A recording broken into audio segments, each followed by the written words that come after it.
Two sports live presented by cool. আপনাদের সাথে আছি আমি মঞ্জুরি আসাদ, সেই সঙ্গে আছি আমি সৈয়দ আবিদ হোসেন সামি। আমেরিকার ডালাসের একটি মসজিদ নির্মাণ কাজের অর্থ যোগানের কাজে শরিক হয়েছে বাংলাদেশের 4 ক্রিকেটার সাকিব আল হাসান, মাহমুদুল্লাহ রিয়াদ, তানজিম সাকিব এবং হাসান মাহমুদ। 8 জুন শ্রীলঙ্কার বিপক্ষে নিজেদের প্রথম ম্যাচের আগে কিছুটা সময় পাচ্ছে বাংলাদেশ দল, আর সেই অবসরটুকু কাজে লাগাচ্ছে তারা। বাংলাদেশ ক্রিকেট দলের ফর্মটা খুব খারাপ, বিশেষ করে ব্যাটারদের ব্যর্থতা ভোগাচ্ছে বেশ। তাই তো মাঠের পারফরমেন্স, মাঠের বাইরের প্রস্তুতি, কোচিং স্টাফদের পরিকল্পনা, ক্রিকেটারদের নিবেদন সবকিছু নিয়ে হচ্ছে সমালোচনা। হৃদয় নিংড়ে দলকে সমর্থন দেয়া ভক্তরাও এখন হতাশায় হয়ে উঠেছেন সবচেয়ে বড় নিন্দুক। তবে একটি জায়গায় বাংলাদেশ দলের ক্রিকেটারদের সমালোচনা করার সুযোগ নেই, আর সেটা হলো তাদের ধর্মভীরতা। ক্রিকেটাররা সবাই নিয়মিত নামাজ আদায় করেন, একসাথে মসজিদে যাওয়া কিংবা সুযোগ না হলে মাঠে নামাজ পড়ার দৃশ্যগুলো সবার কাছেই পরিচিত হবার কথা। ঘরোয়া ক্রিকেট হোক কিংবা আন্তর্জাতিক, মহান আল্লাহর দ্বারস্থ হতে ভুল করেন না টাইগার ক্রিকেটাররা। বাংলাদেশ দল এখন ডালাসে। বিশ্বকাপ মহারণ শুরু হলেও বাংলাদেশের প্রথম ম্যাচ 8 জুন শ্রীলঙ্কার বিপক্ষে। তাই তো আপাতত অনুশীলন করে প্রস্তুতি নেবে বাংলাদেশ দল। অবসরের মাঝে গত রোববার মহৎ এক উদ্যোগের সামিল হয়েছিল বাংলাদেশ দলের 4 ক্রিকেটার মাহমুদুল্লাহ রিয়াদ, সাকিব আল হাসান, তানজিম সাকিব ও হাসান মাহমুদ। টেক্সাসের ডালাসে অবস্থিত অ্যালেন মসজিদের নির্মাণ কাজ চলছে, স্বভাবতই প্রয়োজন অর্থের। এই মসজিদের নির্মাণ তহবিল যোগানের অনুষ্ঠানে যোগ দেন এই 4 ক্রিকেটার। স্থানীয় সময় রোববার সন্ধ্যা 7টায় কোরআন তেলাওয়াতের আয়োজন করে ইসলামিক অ্যাসোসিয়েশন অব অ্যালেন। মসজিদের নির্মাণ কাজে সাকিব রিয়াদদের পাশে পেয়ে দারুণ উচ্ছ্বসিত কর্তৃপক্ষ। সাকিব আল হাসান, মাহমুদুল্লাহ রিয়াদ, তানজিম সাকিব ও হাসান মাহমুদের অনুষ্ঠানে যোগ দেবার টিকিটের মূল্য ছিল $20। শতাধিক মানুষ এই অনুষ্ঠানে যোগ দেন। এখান থেকে সংগৃহীত অর্থ দেয়া হবে মসজিদ নির্মাণের জন্য গঠিত তহবিলে। হাসানুর রহমান, যমুনা স্পোর্টস। বেশ কিছুটা সময় তো পাচ্ছে বাংলাদেশ, কারণ শ্রীলঙ্কার সঙ্গে তাদের প্রথম ম্যাচটা আরও মোটামুটি একটা সপ্তাহখানেকের ব্যাপার আছে। তবে এই মুহূর্তে কিন্তু শ্রীলঙ্কা এবং সাউথ আফ্রিকা মুখোমুখি হতে যাচ্ছে কিছুক্ষণের মধ্যেই। অলরেডি মাঠে নেমে গেছে, টস চলছে যেমনটা আমরা জানতে পেরেছি। আমরা আপডেটটা আপনাদেরকে দেওয়ার চেষ্টা করব। তবে বিশ্বকাপে ছোট দলের বিপক্ষে বাংলাদেশের হারের সম্ভাবনা বেশি, এমনটাই মনে করছেন সাবেক উইন্ডিজ কিংবদন্তি ইয়ান বিশপ। শুধু তাই নয়, বাংলাদেশকে নেদারল্যান্ডস হারাবে বলেও ভবিষ্যৎবাণী করেছেন তিনি।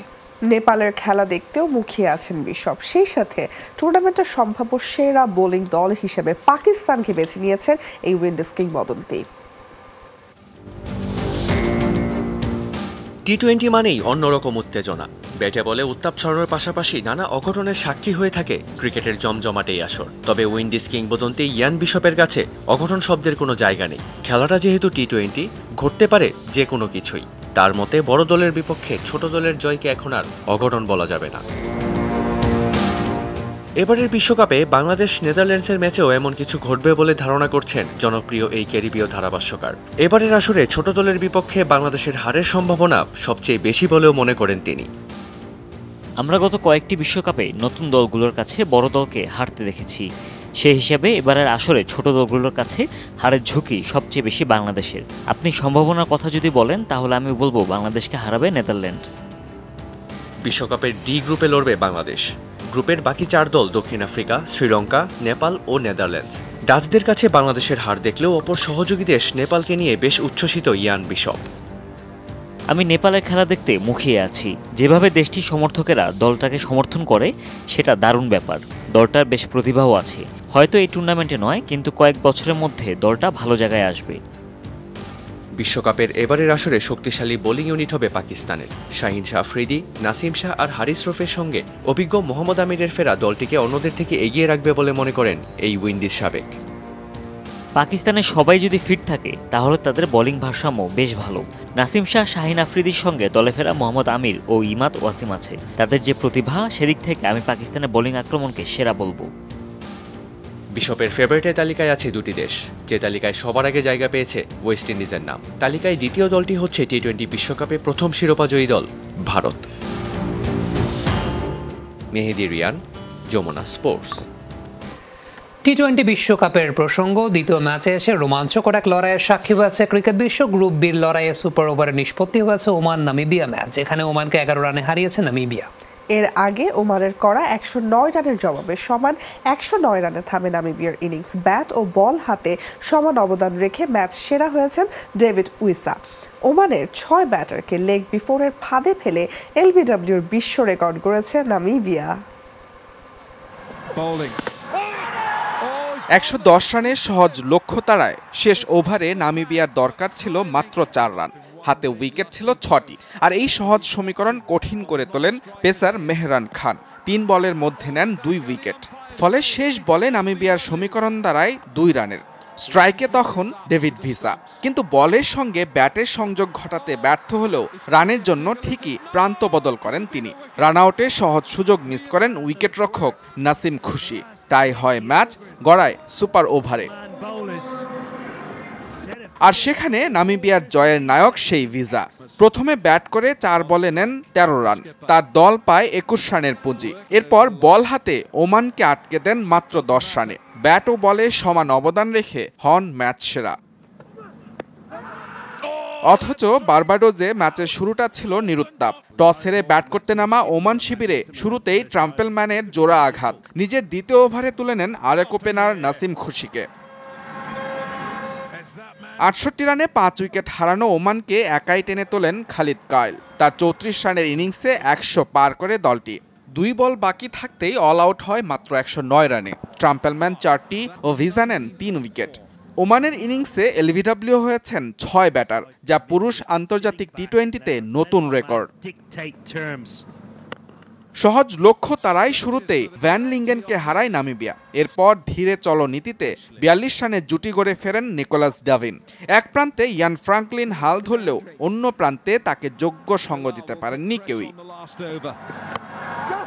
শেষ ওভারে জয়ের জন্য 4 রানের সমীকরণে উইকেট দিয়ে আসেন ফ্রাঙ্কলিন। দলীয় সর্বোচ্চ 45 রান করে সাজঘরে ফিরেন তিনি। শেষ পর্যন্ত সুপার ওভারে গড়ানো ম্যাচে শেষ হাসি নামিবিয়ার। টি-20 বিশ্বকাপে টাই হওয়া চতুর্থ ম্যাচ এটি। 2012 সালের পর যা প্রথম সুপার ওভারে গড়ানো ম্যাচ। মুজরাবিন তারেক, যমুনা স্পোর্টস। 1966 সালের 3 জুন লাহোরে জন্ম নেন সুলতান অফ সুইং খ্যাত সর্বকালের অন্যতম সেরা পেসার ওয়াসিম আকরাম। প্রথম বোলার হিসেবে ওয়ানডেতে পূর্ণ করেছেন 500 উইকেট।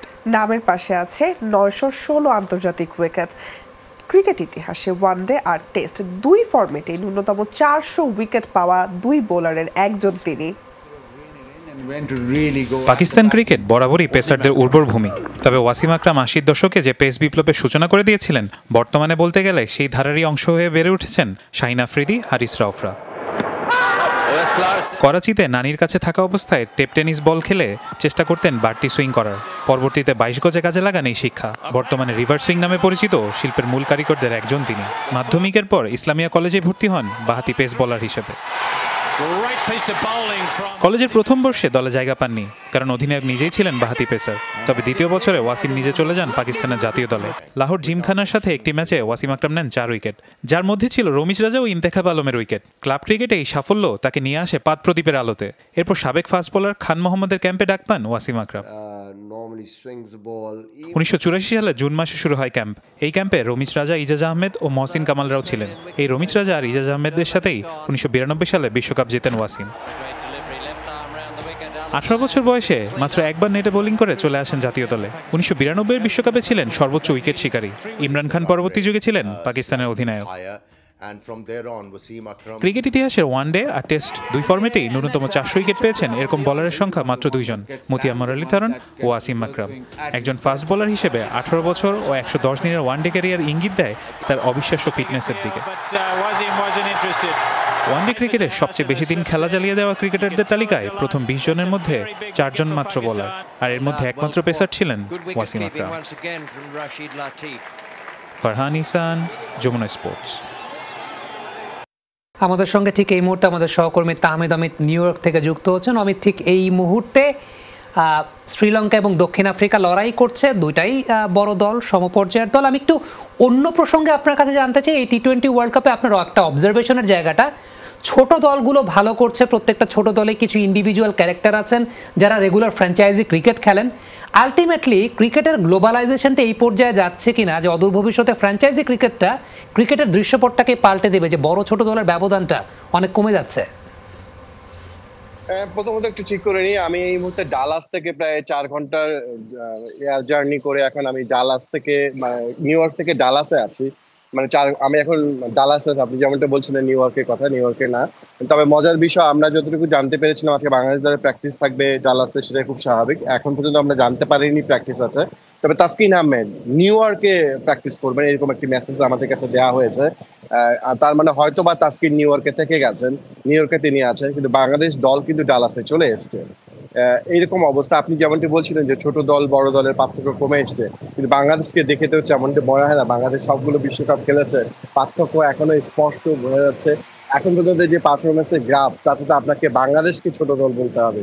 অন্যান্য দলগুলো যেভাবে খেলেছে, কানাডা ইভেন যেভাবে ব্যাটিংটা করেছে যুক্তরাষ্ট্রের বিপক্ষে, যেভাবে আজকে ওমান লাস্টে নামিবিয়ার ম্যাচে যে রোমাঞ্চটা ছিল, সেই রোমাঞ্চের ধার কাছেও এখন পর্যন্ত বাংলাদেশের পারফরমেন্স যেতে পারেনি, যদিও তাদের বিশ্বকাপের আসল মিশনটা শুরু হয়নি।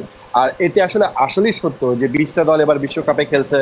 ক্রিকেটের গ্লোবালাইজেশনের কথা আইসিসি অনেকবার বলছিল, সেটা একটা প্রতিফলন ছিল, এবং সেই জায়গায় আসলে পার্থক্যটা কমেছে। ছোট ফরম্যাটে পার্থক্য কমবে খুব স্বাভাবিক, এবং অন্যান্য দেশের ক্রিকেটাররা বিভিন্নভাবে আরেক দেশে গিয়েছে, তাদের থেকে অ্যাডাপ্ট করেছে, নাগরিকত্ব পেয়েছে এবং খেলছে। কিন্তু একই সঙ্গে বলছি যে অন্যান্য দলগুলো যেভাবে এগিয়েছে, নিজেদের পার্থক্যটা যেভাবে দূর করেছে, বাংলাদেশের পার্থক্য সেখানে খুব বেশি স্পষ্ট। আপনি যদি বলেন যে এই বাংলাদেশ টিম এর আগে 21 ওয়ার্ল্ড কাপ, 22 বিশ্বকাপে, সব জায়গায় 22 বিশ্বকাপ আমরা 2টা ম্যাচ জিতেছিলাম, কিন্তু তারপর থেকে সেই পারফরমেন্সের গ্রাফ উপরে উঠবার কথা, যেটা কয়েকদিন ধরে যুবরাজ সিংও কিন্তু বলেছেন ধারাবাহিক পারফরমেন্সের অভাবের জন্য বাংলাদেশের এই জায়গাটা এসছে। এবং এটাই খুব সত্য যে অন্যান্য দলগুলোর সাথে বাংলাদেশের পার্থক্যটা আরো বড় হয়েছে, বড় হচ্ছে দিন দিন। তাহমিদ আহমেদ, আপনাকে অসংখ্য ধন্যবাদ। ডালাস থেকে আমাদের সঙ্গে এতক্ষণ যুক্ত ছিলেন আমাদের সহকর্মী তাহমিদ আহমেদ। তাকে যুক্ত করতে পেরেছিলাম আমরা। অ্যাটলাস্ট কানেকশনের একটা বিভ্রাটের ব্যাপার আছে, সবকিছু মিলে আই থিঙ্ক তিনি কোর পয়েন্টটা বলেছেন। আমাদের পরবর্তী আপডেটটা, বঙ্গবন্ধু আন্তর্জাতিক কাবাডি টুর্নামেন্টের শিরোপা ধরে রেখেছে বাংলাদেশ। ফাইনালে নেপালকে 45-31 পয়েন্টে হারিয়েছে স্বাগতিকরা। এই টুর্নামেন্টে টানা 4বার চ্যাম্পিয়ন হওয়ার কৃতিত্ব অর্জন করেছে বাংলাদেশ। ফাইনাল উপলক্ষে মিরপুর সোহরাওয়ার্দী ইনডোর স্টেডিয়াম অনেকটাই পরিপূর্ণ ছিল আজ। ম্যাচের কোনো মুহূর্তেই নেপাল বাংলাদেশকে চ্যালেঞ্জ জানাতে পারেনি। বাংলাদেশ প্রথমার্ধে 24-10 পয়েন্টে এগিয়ে ছিল, এর মধ্যে একটি লোনাউট ছিল।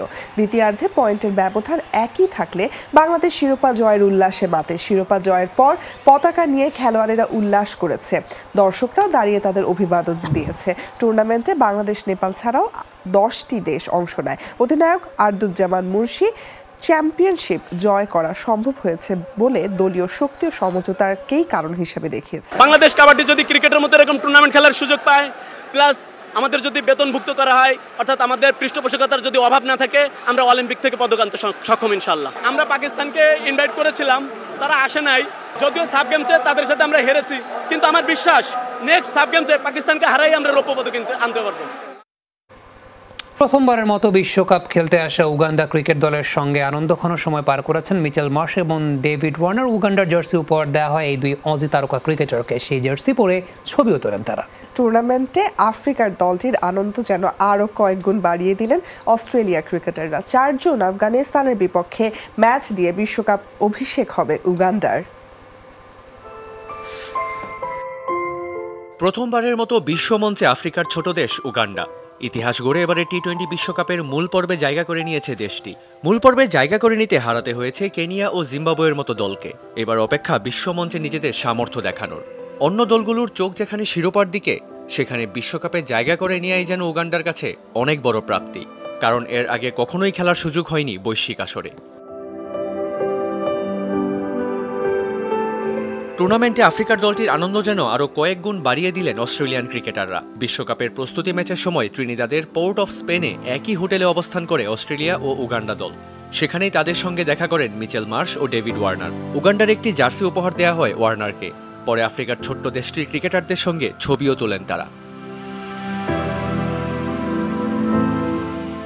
উগান্ডার ড্রেসিং রুমে দলটির ক্রিকেটারদের সঙ্গে চমৎকার এক সময় পার করেন মার্শ।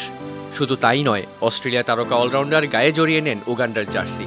প্রথমবার বৈশ্বিক এই টুর্নামেন্টে খেলতে আসা দলটির ক্রিকেটারদের সঙ্গে সময় কাটানোর অনুভূতিও জানান মার্শ। এটা সত্যি বিশেষ এক মুহূর্ত ছিল।